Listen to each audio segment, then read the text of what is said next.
Rita can tell you, we were tracking a registered sex offender who for months was online pretending to be other people, seducing young people into sending photographs. House Bill 3 added protections where young teenagers and kids are not allowed to have access to these social media applications. People that are 15 or 16 can have access so long as there's parental permission and that parents have the opportunity to engage in various controls and opportunities to track and know what their kids are doing. And again, this is a decision for parents, but I encourage everybody at home, please pay attention. Know what your kids are doing on the devices and understand the risks, the dangers that are out there. So kids 15, 16, they can have access with parental permissions, but what we're finding is Snapchat is advertising to kids as young as 13, and kids are able to access these applications and receive photographs and things without knowing what it is. There are not proper procedures to make sure that we know what kids are receiving before they receive them. I've never had Snapchat personally, so this has been a learning experience for me, but our investigators show where these things disappear very quickly. That's the inherent nature of Snapchat.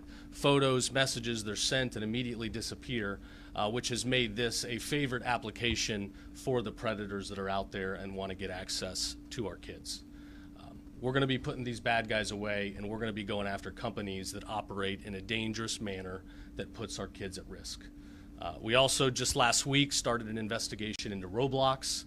This is another online application that enables young people to come in and play games. However, again, this is creating this network where adults, sick people that are out there, pretend to be others, develop relationships, and take advantage of this platform to try to go after our kids. We're not going to tolerate that, not for a minute. We've got millions of people here in Florida that use Snapchat, and tens of thousands of them appear to be teenagers. So we're going to crack down. We're willing to work with all these companies. We hope that you will want to be cooperative and will want to protect our kids. The sex offender, child predator stuff aside, the nature of these applications is also such that it messes with the minds of kids. They design these things, we've got evidence, to be addictive, where there's the constant scrolling, there's push alerts that hit you throughout the day, there's other strategies used to incentivize people to communicate more frequently with others on these platforms. We're seeing increased mental health issues, increased suicides. Kids are reacting and changing in a very dangerous way when they spend hours and hours on these platforms that, again, are designed to be addictive. So we're going to be monitoring those things as well. We've got various consumer protection arguments that we're raising, many of these coming from House Bill 3 from last year. In Florida, we don't just walk the walk, we talk the talk. So I was glad to see our legislature pass this important bill to protect our kids, and we're here to follow up with enforcement here today. So I appreciate you being here. I appreciate our statewide prosecutors for the wonderful work they do to fight to keep our state safe, strong, and free. So with that, I will turn it over to Rita. We're going to do this quite a bit now. I know. Thank you, General. I am very thankful to be part of a team that puts the protection of our children first and foremost in the state. I've been prosecuting sex crimes and child exploitation for approximately 26 years, and I have seen the face of prosecution change dramatically. With the advent of technology, I've had to learn new and different ways that our individuals who are trying to prey on our children are going to target them, but social media has brought it to a whole different level. Apps like Snapchat give these predators an opportunity to go almost undetected to gain access to our children, and it provides a challenge for prosecutors, but we're here to meet that challenge. Children who have access to these applications are not being sufficiently protected by these applications and by these companies. In fact, some of them don't even work very well with law enforcement when we actually try to get assistance in protecting these children, to the point that they inform these predators that we are seeking information through subpoenas or search warrants. So they put up roadblocks for us to get the protection for our children. But in addition to the passion that this office has for protecting our children and the most vulnerable in the state, and in trying to carry that mission out, I'm speaking as a mother of a now adult, but was a teenager who grew up in the advent of social media for teenagers. And I was not immune to the challenges that poses for parents these days. My daughter came to me several times when she was approached online in the social media apps with unwanted solicitations and unwanted photographs that no 14 or 15-year-old should ever have to see. We quickly learned how to protect her, and I prosecute these cases. And we made her account private, had a very long discussion with her, and blocked these users. But I had to do that. I had to take that proactive step. The social media apps didn't assist, even if I sent them the message. So it is something that is lacking, and I am very thankful that our Attorney General is moving forward to protect our children and taking our mission that far, and also that we are going to stand strong as prosecutors and take this challenge on and hold these people accountable. Thank you. Thanks, Rita Paige. You want to say something? Just here to support. Okay. All right. Very good. Monica, please come up. Thank you.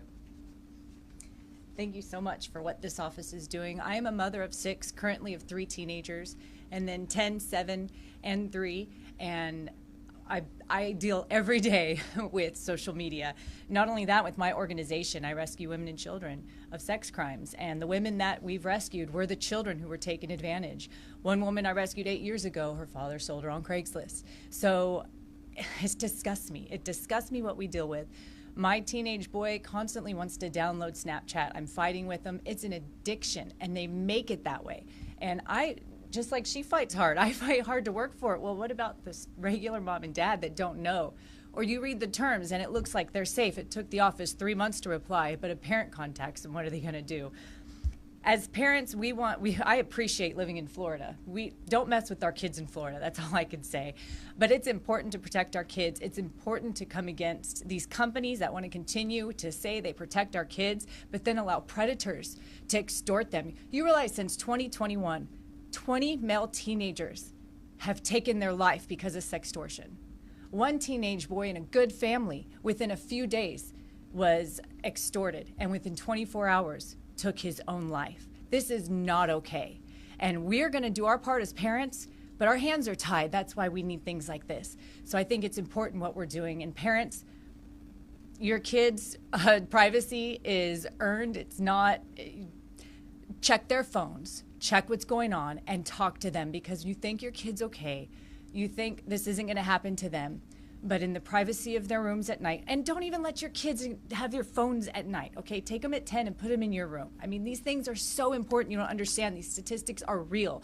And it's not that your kid is not okay or not a good kid. It's that these predators are out there, and it happens in minutes when they get on these apps. So protect your children, know what's going on, and just thank you again for all that you're doing. So yeah, we're not going to let people cash in on our kids. We're going to stand in the way. We're going to protect them. This lawsuit is just the beginning. We'll be looking at all the various applications that are out there and making sure that companies are operating responsibly and that they are taking every measure necessary, not just to comply with House Bill 3, but to make sure they're protecting kids every which way they can from the harmful predators that are out there. As we've been working on this, we've been talking to parents up and down the state, and as people start to pay attention, they come forward and they bring us the messages. And it's sickening what you see with your own eyes, the very sophisticated efforts that these people go through to, drop the guard down to the kids and to develop a friendship. And again, they're oftentimes pretending to be other young people. They're using photos that are not their real photos, and they develop these relationships, and then they find ways to solicit and seduce our young people. So we're not going to tolerate it. Thank you for being here today, and thank you for spreading the word. We've got to protect our kids, and this is the new battleground. So happy to take a few questions. Can you go into more detail with how Snapchat is actually breaking the law, House Bill 3, and then also what your ultimate goal is with the lawsuit? Sure, a few different ways. We can see evidence that they are trying to make these applications more addictive. We believe we need to protect consumers from these harms. They have an obligation under House Bill 3 to make sure that kids below a certain age threshold do not have access to the platforms at all. I don't see any reason why a 12 or 13-year-old should be accessing these applications. There's no good to come from it at that low age of development where you're not prepared for what's out there. Older teenagers, again, have rights under the law, but it's got to be at parental consent. A parent has to be involved, has to affirmatively approve this access, and ultimately must have access to some of the protocols and tracking and things that some of the companies are trying to put forward, and I do appreciate those efforts. And those guardrails aren't in place, is what you're saying? Correct. And the complaint is now publicly available. You can pull it and look through the specifics of the case. Sir, if I could ask just about a different topic, how involved were you in arranging the Centene settlement? We're here to protect our kids against predators, and then you want to talk about these politicized narratives. I was not involved in the settlement negotiations related to the Hope Florida contribution. And looking at it, everything looks legal. The attorneys, they looked at this, they negotiated it. I assume both the state and Centene had attorneys that were involved. Obviously, there's this representative that's on this tirade. He seems to be somebody doing the bidding of big marijuana. He was running a bill this year to provide rampant access to marijuana. And I'm not going to apologize for my stance in the policy fight. You might disagree with me there, but at the end of the day, this was not marijuana in your own private home. This was basically unrestricted use anywhere in public. Parks, restaurants, theme parks. I like what we've built here in Florida. I want to protect our kids from those dangers too. And in states that have created such rights, you see ER visits for kids going up 2-3-fold, especially where you've got the gummies and candies and attractive materials.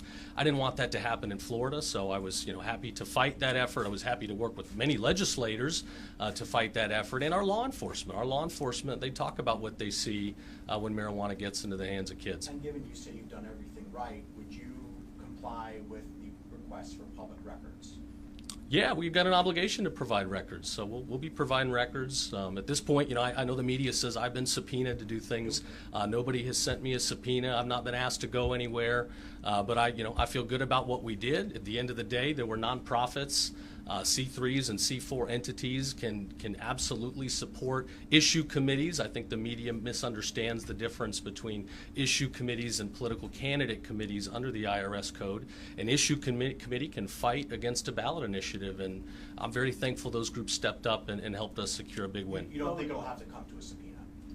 I haven't received any subpoenas. But No, it won't have to come to that. I have obligations to turn over public records. I'm committed to doing so. Sir, but we do know that the $10 million that went from the settlement to Hope Florida was in fact Medicaid dollars that are regulated. And now that we know that, do you believe that it was legal to transfer that money and then use it for political advertising? Again, I wasn't part of securing the deal that was struck. My understanding is that there was a sweetener in there, that the Centene's estimated harms to the state was 57 million, and that there was a sweetener put in there because the state was acting in good faith. But again, if it's a contribution to a 501c3 entity, that is not state dollars, that is not Medicaid dollars. But I'll let the lawyers that worked on the deal. That explains that that's not the case. I have not seen the reporting today, but again, my understanding is that this was a sweetener in addition to other numbers that were being negotiated. Again, I wasn't part of that deal. I did run the effort to oppose Amendment 3. I'm glad for what we did. I stand ready to fight if they want to come back and push marijuana deep in public places in society where you can't get away from it. Again, we got a big medical program that's regulated. People that need marijuana for medicinal reasons, they have access to it. I think it's a very robust market. And people that want to do it in the privacy of their own home, that's a very different situation. But public use, where it's around our kids, where we can't get away from it, where it challenges the way of life we hold dear, I do take a problem with that. So does anybody have a question about protecting our kids? I'm kind of tired of the politicized narratives. When it comes to Snapchat, do you have evidence that they know that they're allowing young people, 13, 14, onto the site when you say it should be 15, 16? Yes. And that evidence is in what form? We've got tons of evidence and witness testimonies. We've got a robust record that will come out during this case. And again, I direct you to take a look at the complaint that's been drafted that I think will be eye-opening for you. Is there anything new with the FSU suspect? Do you know if he is out of the hospital yet, and about any charges that could come about? I don't have additional information there. We've been running around in Tampa all day today, busy day, but I will say this. After watching some of the security footage there at the campus, I can't say enough good things about the campus police that responded. Those guys were heroes. To get there in 60, 90 seconds, in a matter of minutes after gunshots are fired, that's something you see in the movies, but it's not easy to actually respond that quickly in real life. Those guys deserve a lot of praise. I think they saved many lives that day. Are you going after Snapchat to shut down or to just put the proper guardrails in place? Well, I want proper guardrails in place, most certainly. I think there will be some damages for the conduct. And I'll echo again, we're not just trying to go after companies to go after companies. If people are willing to work with us, I understand we're at a new era and technology's everywhere, and there are a lot of uses to it. I mean, it helps me to have technology to keep in touch with a lot of friends. But if there's knowledge that it's allowing predators to come in, and again, I think Snapchat is unique in that the disappearing element, incentivizes predators to come in where it's tough to keep a traced record. But we've got an evidentiary record that we feel very strongly supports that Snapchat has violated the law, and we want to hold them accountable. Do you know how many child victims there are in the state of Florida because of Snapchat, or how many people would be I don't have a solid number on that right now, but it's not insignificant. Do you have anything to offer to parents? What should parents do? What can they look out for? What advice can you offer to parents, across all the social media platforms? What Sure. can they do to kind of help their kids navigate this? Well, the first thing is communicate. You got to be real with your kid and let them know there are dangerous people out there. If somebody is trying to message you and you don't know who that person is, you don't have a preset friendship. It's not a kid from school. It's not a family member. It's just a stranger out there. You have to assume the worst. You don't know who that person is. You don't know if their identity that they're putting forth is accurate, and you have no idea what agendas they have. And that goes for some of these video game and other websites as well. Research the parental controls that are available. Some of these sites are doing a good job of allowing parents the opportunity to track where they can see everything their kids are doing, to prevent their kids from being able to receive messages from people that aren't already in a core network. There are protocols and controls that are out there. Parents should look into those, and then they should make sure that they are using them wherever possible. Parents should also, make the tough decision, is this the right age for my kid to have access to this application? And I've got a 5-year-old. When I say no to her, she doesn't like it. I imagine that's not going to change as she gets older. But some of those conversations need to be had, and sometimes being a parent means frustrating your kid. But pay attention, be engaged, and get up to speed on the tools you have at your disposal. All right, thanks everybody, appreciate it.